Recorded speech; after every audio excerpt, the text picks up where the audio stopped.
Seattle startup Picnic and its pizza-making robots just arrived at the Consumer Electronics Show in Las Vegas, USA.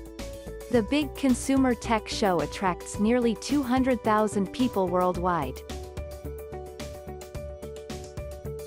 Picnic is not only showing off its technology to thousands of tech enthusiasts, but it is also serving up fresh pizza made by its pizza robot. The pizza-making robot is placed adjacent to an oven in the kitchen, so the bread automatically goes into cooking mode. At Consumer Electronics Show, Picnic has teamed up with event hospitality company Centerplate for using its recipe, ingredients, and staff to bake the bread.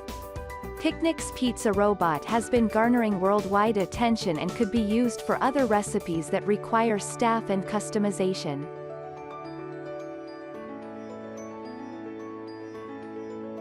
Thanks for watching. Subscribe to Steam Daily newsletter for such amazing latest content on science and technology. Please also subscribe our YouTube channel. You can also visit us on steamdaily.com.